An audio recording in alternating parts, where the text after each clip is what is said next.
The conference room in the Reich Chancellery bunker fell silent as the intelligence officer placed the latest report on the polished oak table. It was the morning of July 9th, 1944, and the document bore a classification stamp so sensitive that only 5 men in Berlin were authorized to read it. The numbers typed across the page seemed impossible. 50,208 American tanks produced in the previous 18 months. Adolf Hitler stared at the figure, his face immobile, then looked up at his armaments minister, Albert Speer. "This cannot be accurate," he said quietly. "The Americans are not capable of this." But they were. And in that moment, contained within 4 walls, deep beneath the streets of a dying capital, the mathematical reality of Germany's defeat became undeniable to the men who had convinced themselves that willpower and racial superiority could overcome industrial capacity. The Americans hadn't just built 50,000 tanks. They had fundamentally reimagined what mass production meant, transforming the tank from a precision-engineered weapon into a commodity that could be manufactured with the same systematic efficiency as automobiles. This is the story of how that realization shattered German strategic planning, and why Hitler's response revealed the ideological blindness that had doomed the Reich from the moment the first American Sherman rolled off an assembly line in Detroit. If you're enjoying this deep dive into the story, hit the subscribe button and let us know in the comments from where in the world you are watching from today. To understand the shock that German leadership experienced when confronted with American production figures, you must first understand how fundamentally different their approach to tank manufacturing had been. German military doctrine, inherited from the Prussian General Staff tradition, viewed the tank as a sophisticated instrument of maneuver warfare, a mechanized cavalry that required precision engineering, skilled crews, and tactical flexibility. The panzer divisions that had torn through Poland and France were built on this philosophy. Each tank was a carefully crafted machine, assembled by skilled workers who understood themselves to be building weapons that would decide battles through superior design and crew training. In 1942, Germany produced 4,600 tanks. The factories responsible, Henschel, MAN, Daimler-Benz, were engineering firms first and manufacturers second. When the Panther tank entered production in late 1942, it required more than 3 months to build a single vehicle. The Tiger, Germany's most famous heavy tank, took even longer. These weren't assembly line products in the American sense. They were precision instruments, with tolerances measured in fractions of millimeters, built by craftsmen who had served multi-year apprenticeships in metalworking. This approach wasn't simply a matter of manufacturing philosophy. It reflected a deeper conviction within German military culture that quality would always triumph over quantity, that superior engineering and tactical doctrine could compensate for numerical disadvantage. The stunning victories of 1939 through 1941 had seemed to prove this assumption correct. French and British tanks had outnumbered German panzers in May of 1940, yet the Wehrmacht had achieved victory in 6 weeks through superior coordination and operational planning. The Soviet Union possessed more tanks than Germany when Operation Barbarossa began in June of 1941. Yet by December, German forces stood at the gates of Moscow, having destroyed thousands of Soviet armored vehicles. German intelligence services, particularly the Foreign Army's West Section under Colonel Alexis von Rowen, had been tracking American industrial mobilization since 1942. The reports they compiled reflected genuine confusion about what American factories were actually capable of producing. Intelligence estimates prepared in early 1943 predicted that American tank production for the entire year would reach perhaps 15,000 vehicles, a figure that seemed generous given that the United States had produced fewer than 5,000 tanks in 1941. The notion that American industry could triple or quadruple that output struck German analysts as propaganda designed to intimidate Axis forces. This skepticism had historical precedent. During World War I, American industrial mobilization had been impressively rapid but not transformative. The American Expeditionary Force that fought in France in 1918 had done so largely with French tanks and British artillery. German military planners in the 1930s and early 40s had studied this record carefully, concluding that American industry, while vast, lacked the specific expertise required for sophisticated weapons production. American factories could produce consumer goods in enormous quantities, the analysis went, but translating that capacity into military hardware required engineering knowledge and manufacturing precision that took years to develop. This assessment wasn't entirely wrong in 1941. When the United States entered the war in December of that year, its tank production was indeed modest. The M3 Grant, America's primary medium tank at the time, was an awkward design. A high silhouette with the main gun mounted in a side sponson rather than a rotating turret. American tank doctrine was uncertain, split between infantry support and cavalry exploitation roles. The industrial infrastructure for mass tank production barely existed. The United States had exactly 2 tank manufacturing facilities when war began, the Rock Island Arsenal and a converted locomotive plant in Schenectady. What German intelligence failed to grasp was how rapidly American industry could not merely scale up existing production, but fundamentally reorganize manufacturing processes to achieve outputs that seemed impossible under conventional thinking. The transformation began in early 1942, driven by a collaboration between military procurement officials and automotive industry executives who understood mass production in ways that European manufacturers did not. William Knudsen, former president of General Motors, had been appointed to head American industrial mobilization. His approach treated tank production not as a specialized engineering challenge, but as a problem in industrial organization that could be solved using automobile manufacturing techniques. Chrysler Corporation was contracted to build an entirely new facility, the Detroit Tank Arsenal, that would produce nothing but M4 Sherman tanks using assembly line methods borrowed directly from car manufacturing. Construction began in September of 1941. The first tank rolled off the line in April of 1942, just 7 months later. By August, the facility was producing 1,000 tanks per month. This was a production rate that German intelligence simply refused to believe. 1,000 tanks per month from a single factory meant more armor production than Germany's entire national output. The reports that reached Berlin in late 1942 described these figures as obvious fabrications.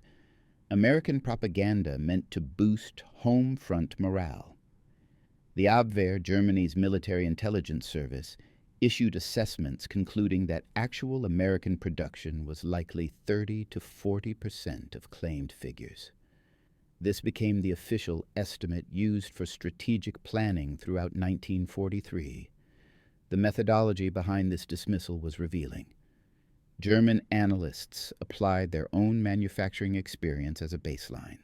Since German factories required 3 months to produce a Panther tank, and American industry had less experience with armored vehicle production, it seemed logical that American production times must be similar or longer.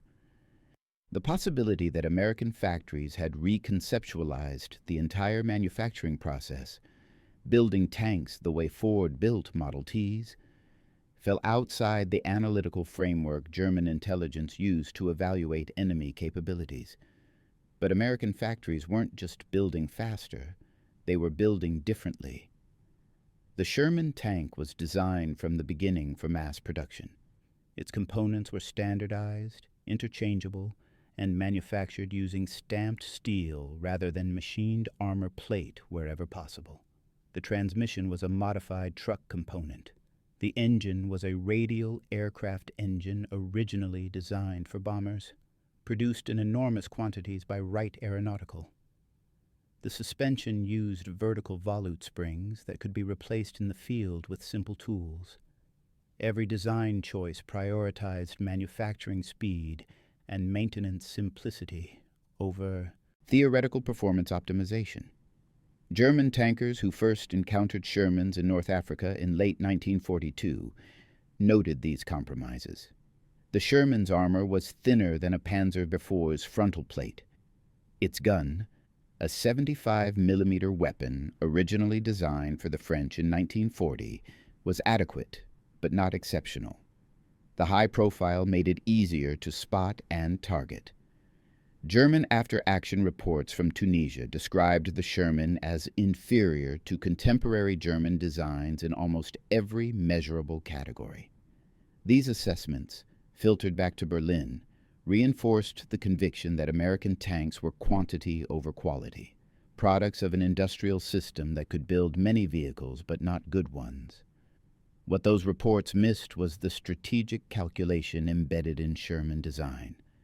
American planners had deliberately accepted performance compromises in exchange for overwhelming numerical superiority. A Sherman might lose a one-on-one duel with a Panther under ideal conditions, but American doctrine never intended for such duels to occur.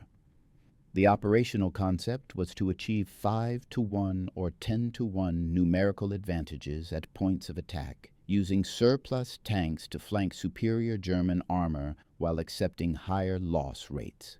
This was a fundamentally different conception of armored warfare, one that treated tanks as consumable assets in a war of industrial attrition, rather than as decisive weapons whose quality determined battle outcomes.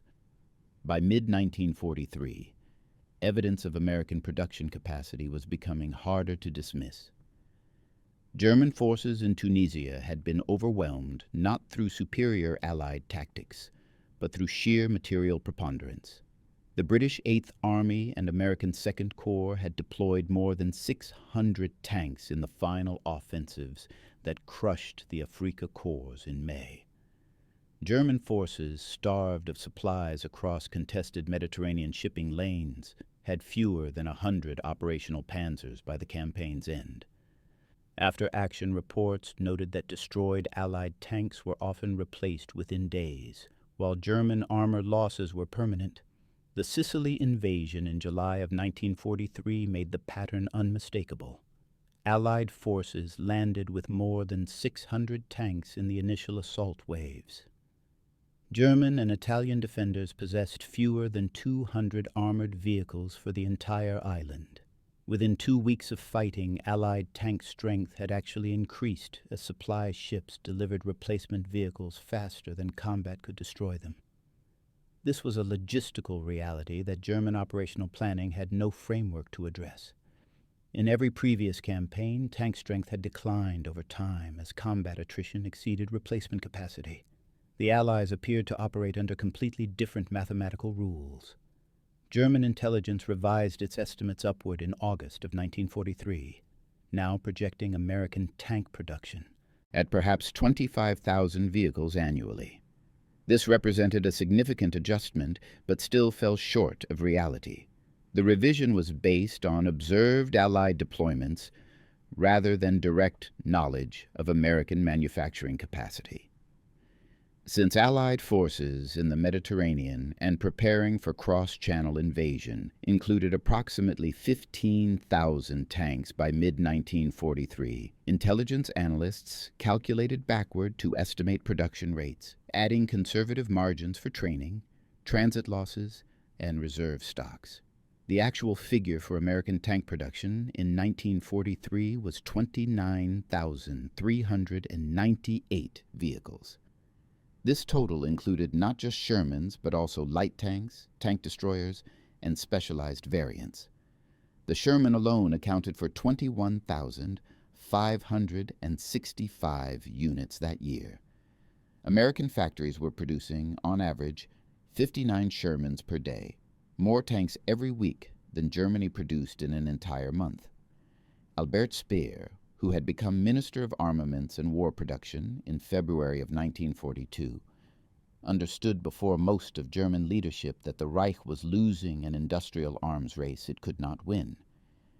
Speer's background was architecture, not military affairs, but he possessed an engineer's ability to analyze systems quantitatively. In a meeting with Hitler in January of 1944, Speer presented production statistics comparing German and Allied manufacturing capacity across all major weapons categories. German tank production for 1943 had reached 9,100 vehicles, more than double the previous year's output, and a significant achievement given Allied bombing campaigns. Yet this increase was meaningless when compared to combined American, British, and Soviet production, which exceeded 60,000 tanks that year. Hitler's response, according to Speer's later testimony, was to question the accuracy of Allied production figures. The Führer argued that intelligence estimates had consistently proven exaggerated in the past, citing overestimates of Soviet production capacity in 1941 that had been revised downward after German forces captured factory records. Speer's statistics, Hitler suggested, were based on enemy propaganda rather than verified intelligence. This dismissal reflected more than simple denial. It revealed the ideological framework through which Nazi leadership interpreted material reality. National Socialist ideology held that racially inferior nations, particularly those with democratic political systems, were fundamentally incapable of sustained collective effort. The United States, in this worldview, was a decadent plutocracy whose population of immigrants and racial minorities lacked the discipline and unity necessary for total war. American consumer culture, Nazi theorists argued, had produced a soft population unsuited for military sacrifice. The very industrial capacity that made America wealthy was seen as a vulnerability. Factories designed to produce luxuries and conveniences could not easily be converted to weapons production, and American workers accustomed to high wages and comfortable conditions would resist the regimentation required for wartime manufacturing. This ideological conviction had concrete strategic consequences. When German planners calculated the risks of declaring war on the United States after Pearl Harbor in December 1941, they discounted American industrial potential based on assumptions about social cohesion and national character, rather than objective analysis of manufacturing capacity. The decision to declare war, legally unnecessary since Japan's attack triggered no mutual defense obligations, was made with the explicit assumption that American military power would not become a decisive factor before the Reich achieved victory in Europe. If you find this story engaging, please take a moment to subscribe and enable notifications. It helps us continue producing in-depth content like this. The Normandy invasion on June 6, 1944, demonstrated conclusively that German assumptions about American capability were catastrophically wrong. Allied forces landed more than 1,000 tanks on the beaches during the first 2 days of the invasion. By the end of June, American and British forces in Normandy possessed more than 3,000 armored vehicles. The German 7th Army and Panzer Group West, defending the entire Norman front, fielded fewer than 700 tanks, many of which were obsolete French vehicles captured in 1940. The numerical disparity wasn't close. It was overwhelming. What made this imbalance strategically decisive wasn't just the initial ratio, but the replacement dynamics. When the German 2nd Panzer Division was destroyed in fighting around Caumont in late June, it ceased to exist as a combat formation.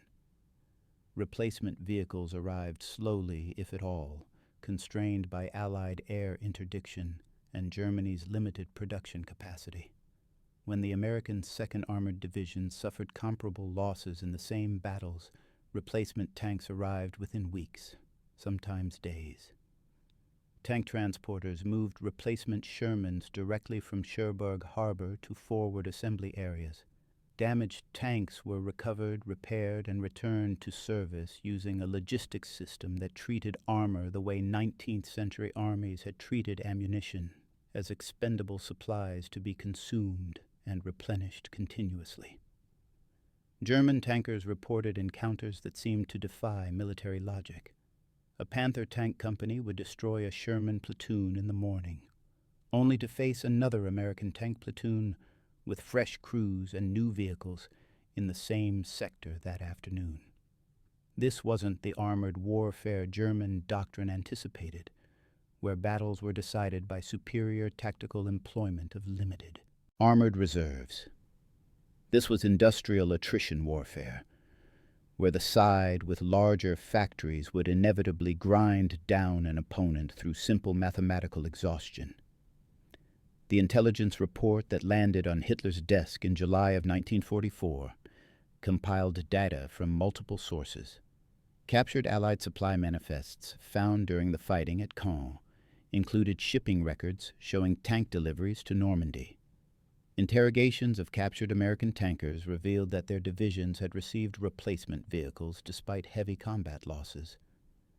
Most damning were the serial numbers recorded from destroyed Sherman tanks, which allowed German intelligence to estimate total production by tracking the sequential manufacturing code stamped on each vehicle's hull. The analysis concluded that American factories had produced more than 50,000 tanks between January 1943 and June 1944. The report acknowledged that this figure seemed improbable, but noted that multiple independent sources confirmed estimates within this range. A secondary analysis attempted to identify which factories were responsible, listing production facilities in Detroit, Chicago, and the Schenectady plant.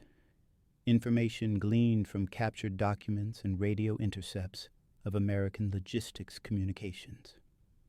When Hitler read this assessment, according to accounts from officers present at the briefing, his initial reaction was silence.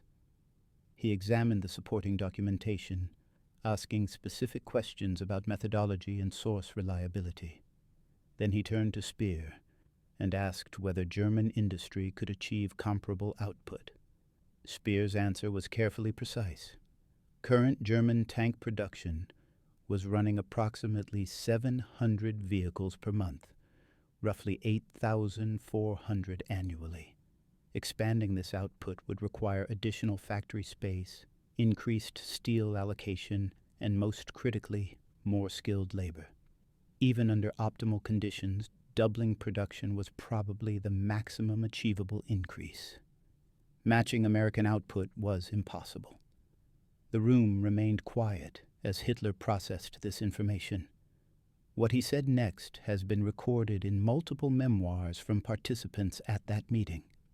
"Then we have already lost," he stated, not with emotion, but as a simple observation of fact. If these numbers are accurate, we cannot win a war of material. We can only win through operational brilliance and enemy political collapse.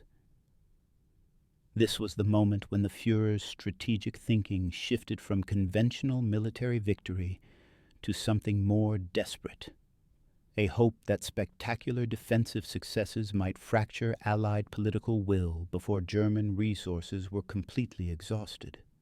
The Ardennes offensive, launched 5 months later in December 1944, emerged from this calculation. It wasn't designed to destroy Allied armies through superior combat power. It was a psychological operation, intended to convince American and British publics that victory would cost more blood and treasure than continuing the war was worth. But even this desperate strategy ran into the reality of American production capacity. The Ardennes offensive initially achieved surprise, creating panic in Allied rear areas during its first 3 days. German armored spearheads advanced more than 60 miles, capturing American supply dumps and overrunning unprepared infantry divisions. Then the weather cleared, Allied air power resumed operations, and the mathematical impossibility of German victory reasserted itself. American tank divisions counterattacked with fresh vehicles delivered through supply lines that German forces couldn't interdict. Within 2 weeks, the offensive had stalled. Within a month, German forces were back to their starting positions, having lost more than 600 irreplaceable armored vehicles in exchange for no strategic gain whatsoever. After-action analysis of the Ardennes campaign revealed the full scope of material imbalance. American forces had deployed more than 2,000 tanks in the counteroffensive that crushed the German penetration. German forces had begun the attack with fewer than 1,000 panzers and assault guns. Even accounting for initial surprise and tactical advantages, the sheer weight of Allied armor made German operational success mathematically impossible once Allied forces recovered from initial shock and brought their full strength to bear. The production figures that had seemed impossible in July of 1944 were actually conservative estimates. Complete American tank production statistics revealed after the war showed that American factories built 78,898 tanks between 1942 and 1945.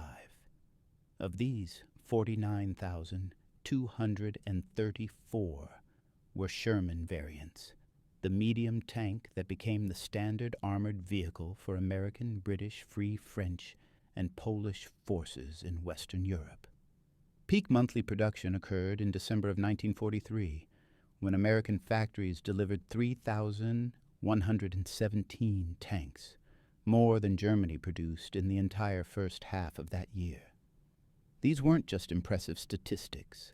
They represented a fundamental reimagining of industrial warfare that German strategic thinking had failed to anticipate or understand. American industrial mobilization wasn't simply a matter of building more factories or working longer hours. It was a systemic reorganization of manufacturing that applied mass production techniques to weapons systems. German planners still conceived of as artisanal products requiring specialized expertise. The Detroit tank arsenal exemplified this approach. The facility operated 24 hours per day in 3 shifts, employing 28,000 workers at peak production. Most of these workers were not trained metal workers or armaments specialists. They were automobile assembly line workers, housewives entering the workforce for the first time, and rural migrants drawn to Detroit by high industrial wages. The production process was broken into discrete tasks, simple enough that new workers could learn their specific role in a few days of training. A worker might spend an entire shift installing nothing but the left side hull panel on passing tank chassis, repeating the same procedure hundreds of times. This was industrial organization borrowed from car manufacturing, applied to tanks with ruthless efficiency. Quality control operated differently than in German factories. Rather than relying on skilled craftsmen to ensure precision throughout assembly, American plants used statistical sampling and go-no-go gauges to verify that components met tolerance specifications. If a part failed inspection, it was discarded and replaced, rather than hand-fitted by a skilled worker. This created higher scrap rates, but dramatically faster assembly. A Sherman took approximately 600 man-hours to assemble, less than 1/10 the time required for a Panther. The trade-off was deliberate: accept slightly less optimal engineering in exchange for overwhelming numerical superiority. German intelligence reports from late 1944 and early 1945 continued to document American production capacity with increasing desperation. Analysts noted that despite heavy tank losses in combat throughout 1944, American armored divisions in Europe actually increased in strength between the Normandy invasion and the Rhine crossing. This violated every historical pattern of armored warfare, where attrition inevitably degraded combat power over extended campaigns. The Americans appeared to have solved the replacement problem so thoroughly that combat losses became statistically irrelevant to overall force strength. Some German officers who encountered this reality firsthand described it as psychologically devastating. Otto Carius, a Tiger tank ace who fought on both Eastern and Western fronts, wrote in his post-war memoir, that the endless stream of American armor created a sense of fighting not an army but an industrial system. Destroying 5 or 10 enemy tanks achieved nothing when 20 more appeared the next day. The tactical excellence German tankers prided themselves on became meaningless when strategic mathematics determined outcomes before battles even began. This psychological impact extended beyond individual soldiers to strategic planning at the highest levels. By early 1945, German military leadership understood that continuing the war only prolonged inevitable defeat. Yet Hitler refused to consider surrender, arguing that new weapons then in development, jet fighters, advanced U-boats, the V-2 rocket, might still reverse the Reich's fortunes. This wasn't rational strategic analysis, but ideological commitment to a world view that could not accept defeat at the hands of nations Nazi racial theory deemed inferior. The final confirmation of American production dominance came in the war's closing weeks. As Allied and Soviet forces converged on Berlin, American armored divisions advancing through southern Germany encountered intact German tank factories that had been evacuated but not destroyed. Intelligence officers examining these facilities compiled reports comparing German and American manufacturing methods. One particularly detailed analysis examined the Henschel plant in Kassel, where Tiger II heavy tanks had been produced. The facility could build approximately 3 Tigers per week at peak efficiency, requiring 1,200 skilled workers per vehicle over a multi-week assembly period. The report compared this to the Detroit tank arsenal, which at comparable employment levels produced 60 Shermans per week. The difference wasn't just scale, but fundamental manufacturing philosophy.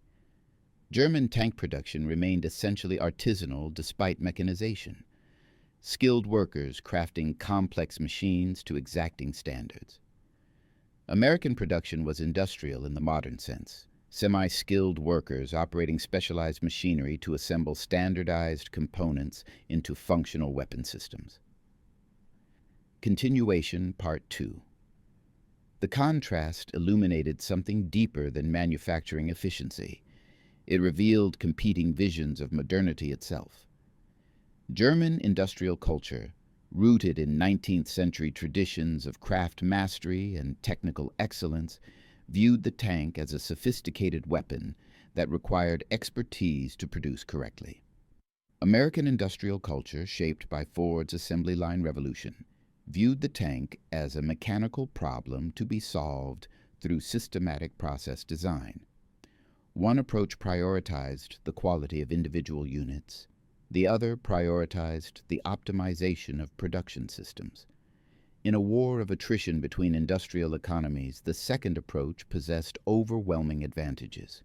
This realization came too late to influence German strategic decisions when such influence might have mattered. In 1942, when American tank production was just beginning its exponential expansion, Germany still possessed the military initiative in both East and West. A clear-eyed assessment of comparative industrial capacity might have prompted different strategic choices, perhaps a negotiated peace with the Soviet Union to consolidate European conquests before American power became decisive, or a focus on defensive operations designed to make Allied victory prohibitively costly rather than offensive campaigns that consumed irreplaceable armor in failed attacks.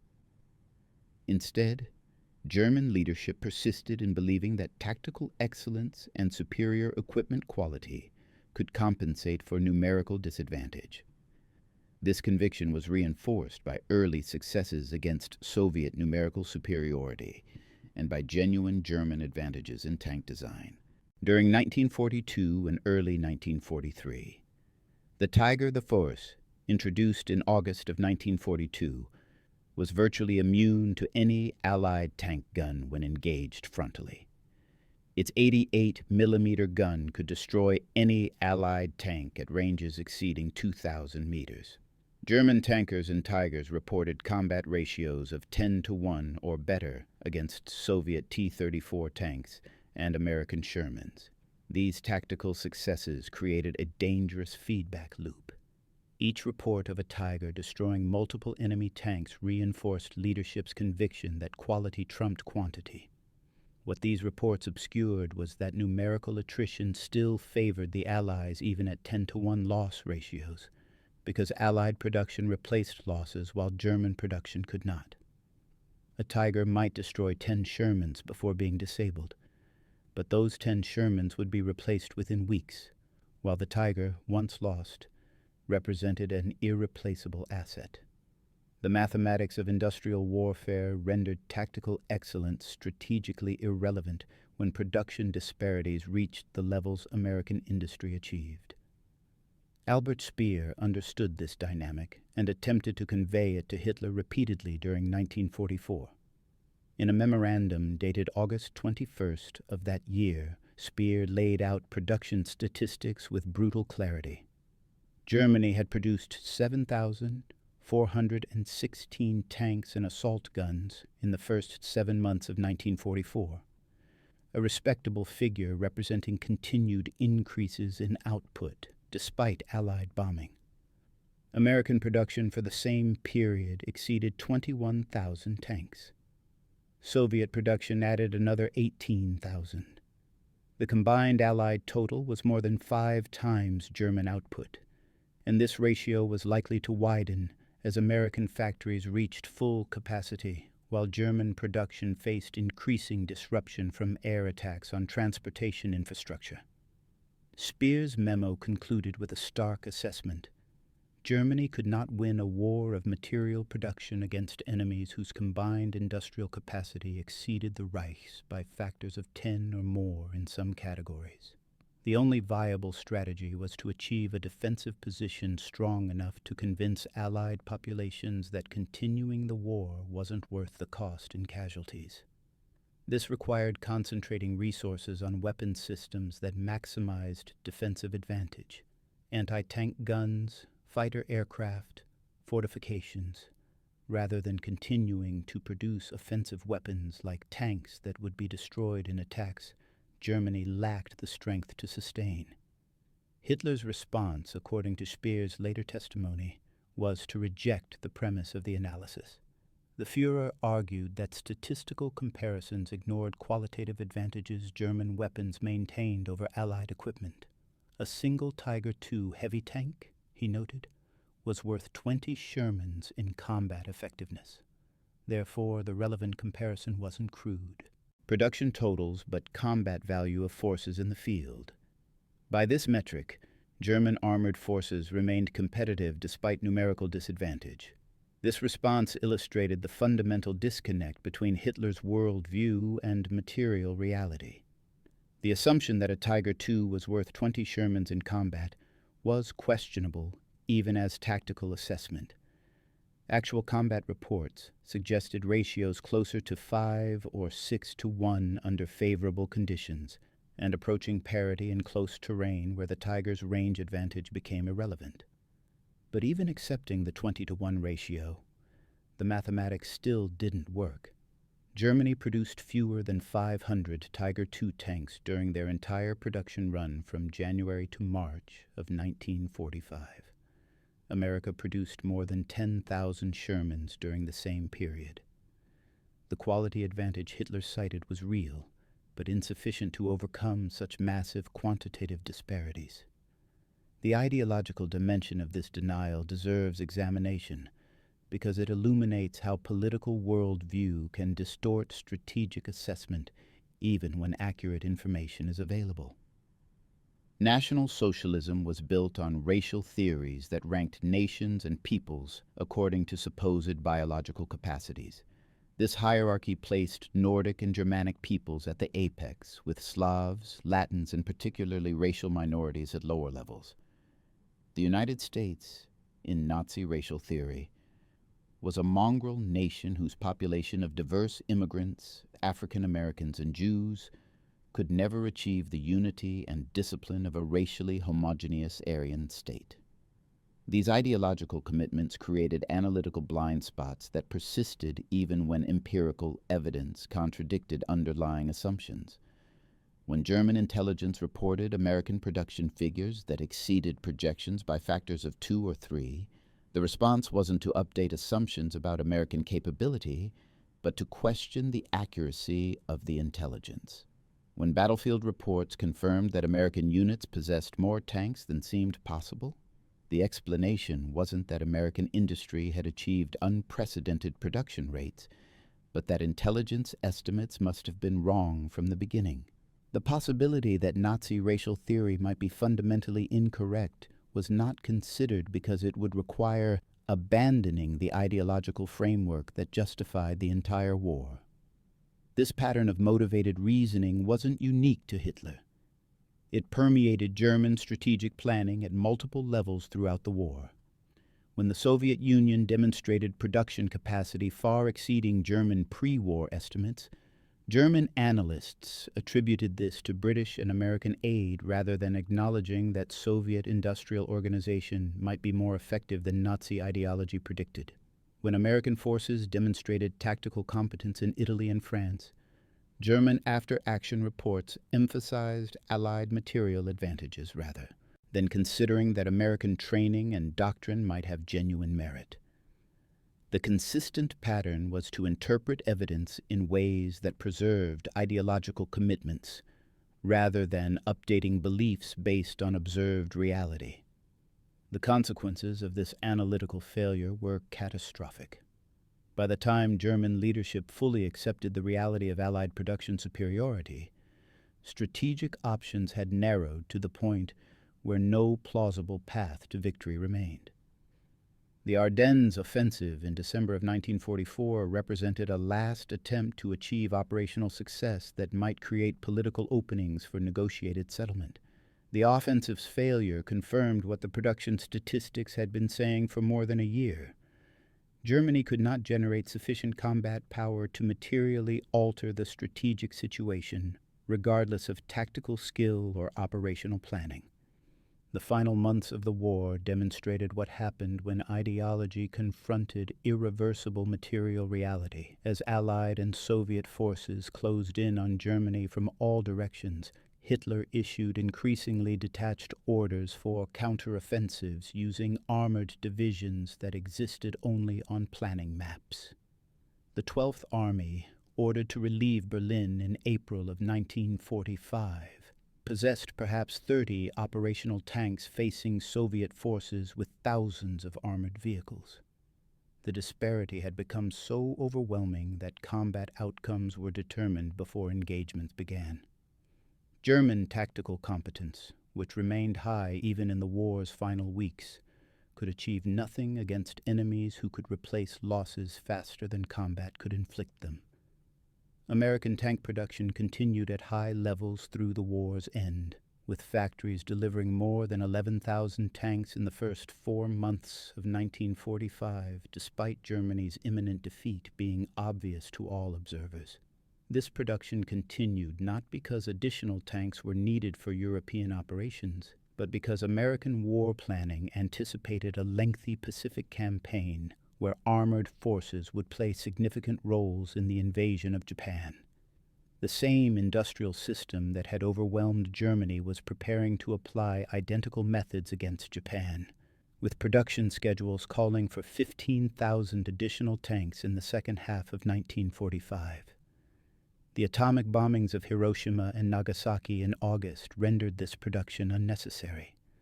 But the planning revealed how thoroughly American strategy had internalized industrial warfare concepts. Japanese military planners, like their German counterparts, anticipated that American forces would suffer heavy casualties in homeland invasion operations that might convince the United States to negotiate settlement rather than continue costly offensive operations. What Japanese planners failed to grasp was that American industrial capacity had made attrition warfare sustainable in ways that violated all. Historical precedent? The United States could afford to lose thousands of tanks, aircraft, and ships because factories produced replacements faster than combat destroyed them. This wasn't a temporary advantage, but a permanent structural feature of American industrial organization. The broader lesson of American tank production during World War II extended beyond specific manufacturing statistics. It demonstrated that modern industrial warfare rewarded different capabilities than previous conflicts had emphasized. Military excellence in the traditional sense, tactical skill, operational planning, even technological sophistication, became secondary to industrial capacity and organizational systems when conflicts extended beyond brief campaigns into wars of national mobilization. The tank itself became less important than the production system that manufactured tanks. Victory flowed not from building better weapons, but from building more weapons faster than enemies could destroy them. German military culture never fully adapted to this reality. Even in the war's final months, German engineering firms continued developing improved tank designs, the E-Series Panthers, upgraded armor configurations, more powerful guns.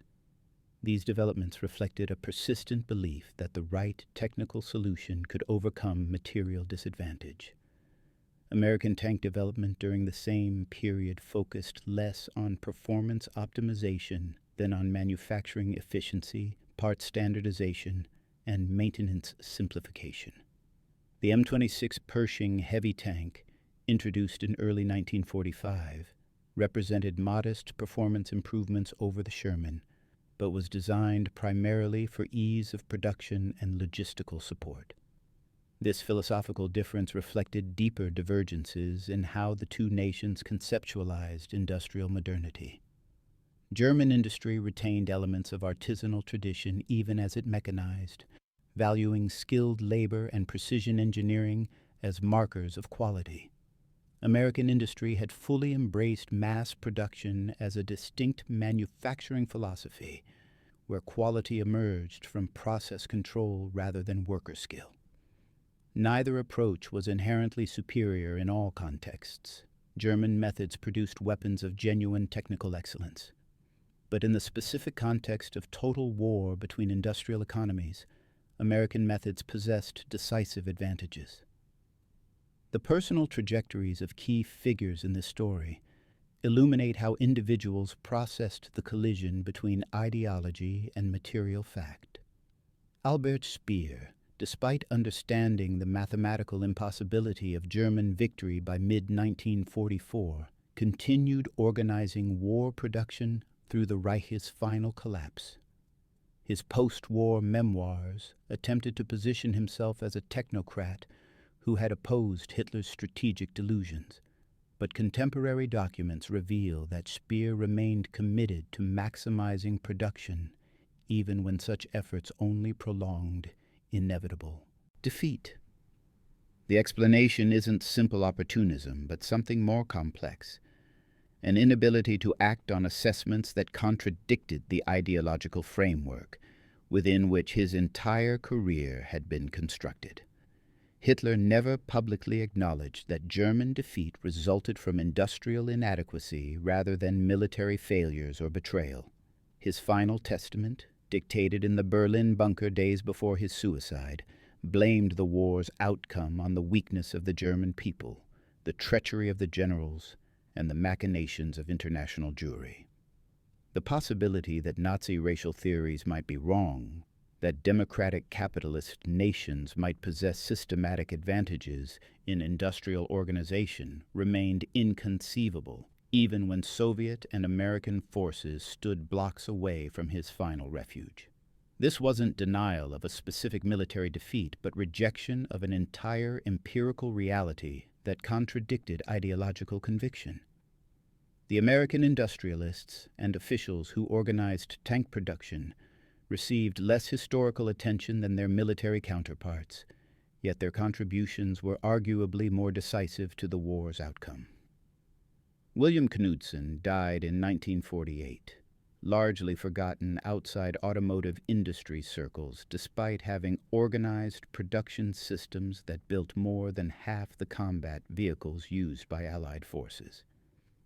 The Detroit Tank Arsenal continued operation after the war, producing vehicles for Korea and Vietnam, before finally closing in 1996. At its peak, The facility had employed more than 40,000 workers producing weapons systems that helped determine the war's outcome as surely as any battle. The broader impact of American industrial mobilization extended far beyond World War II's immediate results. The production systems developed to manufacture tanks, aircraft, and ships at unprecedented scales became templates for post-war American industrial dominance.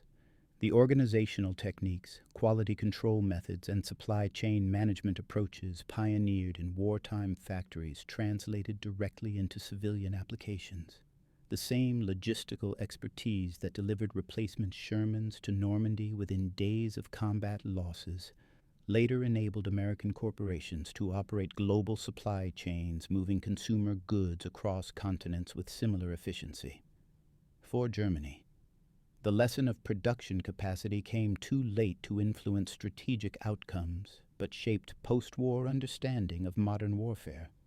West German military planning during the Cold War emphasized quality and technical sophistication in weapons design, but within a framework that acknowledged numerical inferiority to Warsaw Pact forces. The Bundeswehr never attempted to match Soviet tank production numerically, instead focusing on technological advantages and defensive operations designed to offset quantitative disadvantages. This approach reflected institutional learning from World War II and shared this acknowledgement that attempting to match adversary production in total war was strategically futile for nations without comparable industrial bases.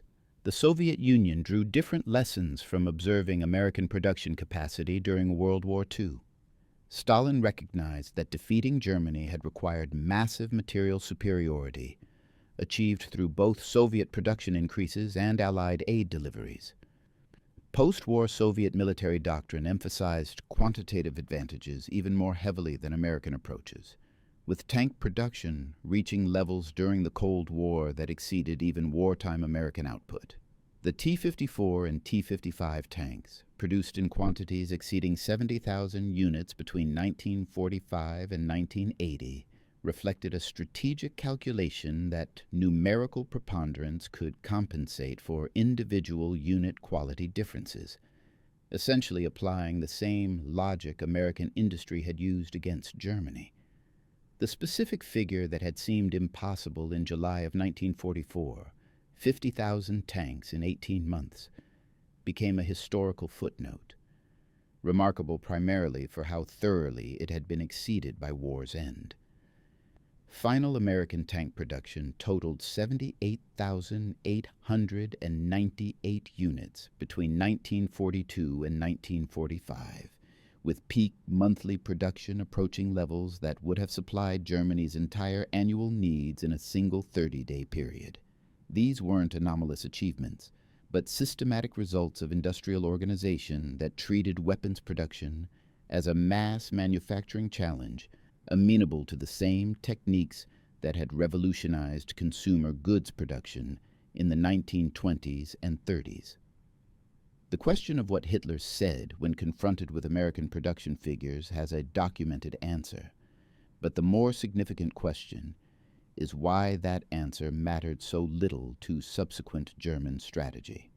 Knowing that material defeat was mathematically certain didn't produce strategic changes commensurate with the information's importance. Ideology proved more durable than empirical assessment, with decisions continuing to flow from racial theories and political commitments, even when those frameworks had been thoroughly falsified by observable reality. This pattern wasn't unique to Nazi Germany, but represents a persistent feature of how political belief systems interact with factual information that contradicts core assumptions. The young German intelligence officer who compiled that July 1944 report survived the war and was briefly detained during the general surrender in May of 1945.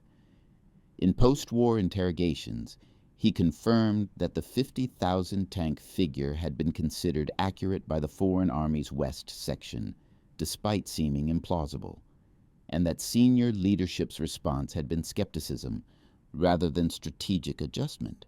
He noted that by late 1944, The same leadership that had questioned American production claims in July was receiving battlefield reports that made even higher estimates seem conservative. Yet strategic planning continued to assume that operational excellence could compensate for material disadvantage. This disconnect between information and decision-making reveals something fundamental about how organizations process evidence that contradicts established beliefs. The German High Command received accurate intelligence about American industrial capacity at multiple points during the war. That intelligence was systematically discounted, reinterpreted, or ignored because accepting its implications would have required abandoning strategic assumptions and ideological commitments that formed the basis for the entire war effort.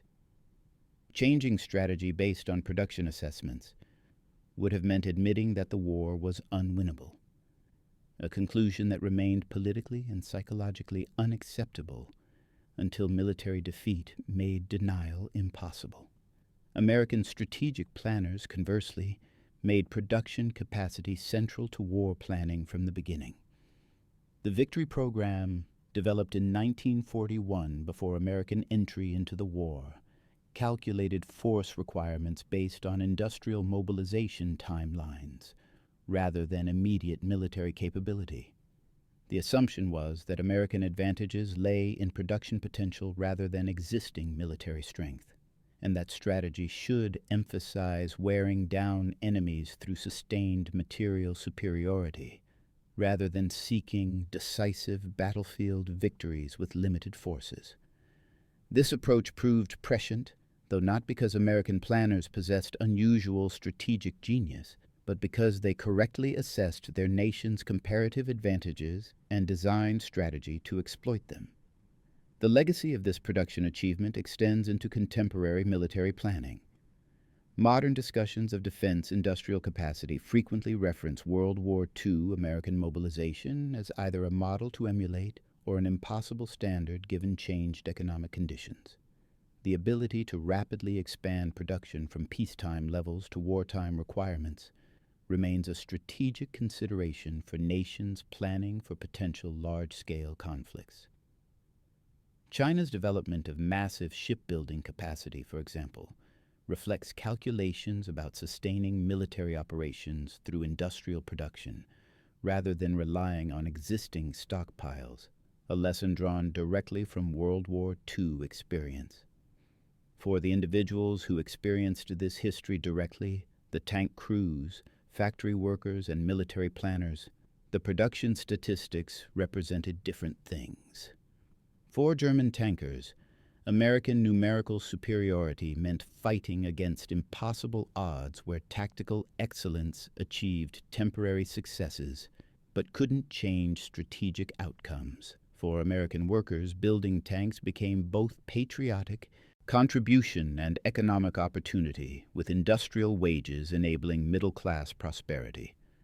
For Soviet forces receiving American Lend-Lease tanks, the vehicles represented Allied commitment to shared victory, despite political differences. Each perspective captured part of a larger truth, that industrial capacity had become the decisive factor in modern war, reducing military excellence to a subsidiary consideration. The final accounting of American tank production revealed one additional surprising fact. Despite building nearly 79,000 tanks during the war, American forces never fielded more than 23,000 at any single point. The remainder represented combat losses, vehicles in transit, machines used for training, and equipment stored as reserves. This enormous production-to-deployment ratio reflected American logistics doctrine that maintained multiple tanks in the supply pipeline for every vehicle in frontline service. German forces, conversely, put virtually every operational tank into combat units, leaving minimal reserves and creating fragile supply lines vulnerable to attrition. This difference in logistical philosophy explains why American armored divisions could sustain offensive operations for months, while German panzer divisions required weeks of refitting after major engagements. It wasn't just that American factories built more tanks, though they did. but that American strategy allocated production across the entire logistics system rather than concentrating everything at the front. This created resilience that made temporary setbacks recoverable and sustained operations possible even against determined opposition. Thank you for watching. For more detailed historical breakdowns, check out the other videos on your screen now and don't forget to subscribe.